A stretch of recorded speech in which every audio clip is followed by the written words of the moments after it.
1 Korintus pasal 3. Pembagian tugas dalam jemaat. Saudara-saudara seiman, dulu aku tidak bisa berbicara kepadamu seperti kepada manusia rohani. Aku harus berbicara kepadamu seperti kepada manusia duniawi, sebagai bayi dalam Kristus. Aku memberimu susu, bukan makanan keras, karena kamu belum mampu menerimanya. Sekarang pun kamu masih belum mampu. Kamu masih hidup secara duniawi. Adanya rasa iri dan pertengkaran di antara kamu. Bukankah itu menunjukkan kalau kamu masih hidup secara duniawi dan bertindak seperti orang-orang duniawi? Jika masih ada yang berkata, "Aku dari golongan Paulus," dan yang lain berkata, "Aku dari golongan Apolos," bukankah itu berarti kamu adalah orang-orang duniawi? Menurutmu, siapakah Apolos dan siapakah Paulus? Kami hanya hamba-hamba Allah yang menolong kamu untuk percaya kepada Allah. Masing-masing kami hanya mengerjakan tugas yang Allah berikan kepada kami. Aku yang menanam dan Apolos yang menyiram, tetapi Allah lah yang membuat tanaman itu bertumbuh. Jadi, orang yang menanam atau orang yang menyiram tidaklah penting. Hanya Allah yang penting, karena Dialah yang menyebabkan tanaman itu bertumbuh.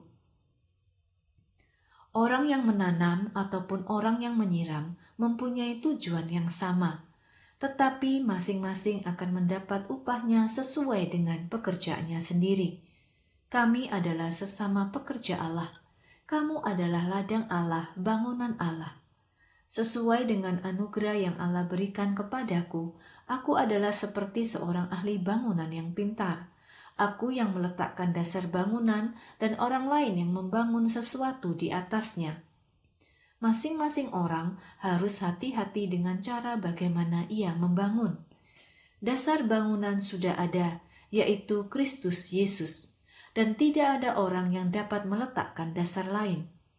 Di atas dasar bangunan itu, orang dapat membangun dengan menggunakan emas, perak, permata, kayu, rumput, atau jerami.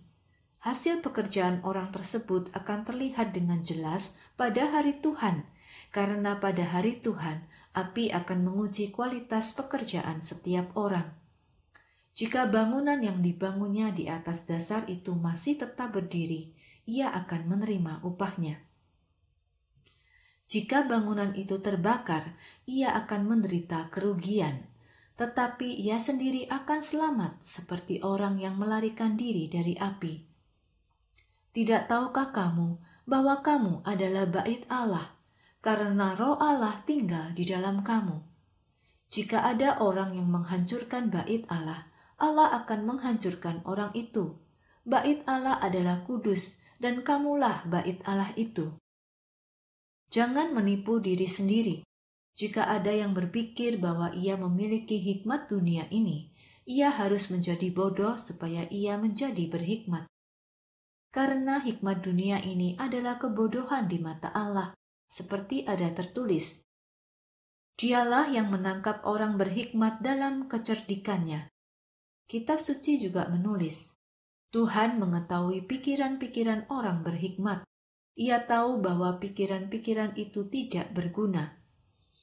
Karena itu, jangan ada orang yang membanggakan manusia, karena semua adalah milikmu, baik itu Paulus atau Apolos atau Petrus atau dunia atau kehidupan atau kematian atau waktu sekarang atau masa depan. Semuanya itu milikmu, dan kamu adalah milik Kristus, dan Kristus adalah milik Allah.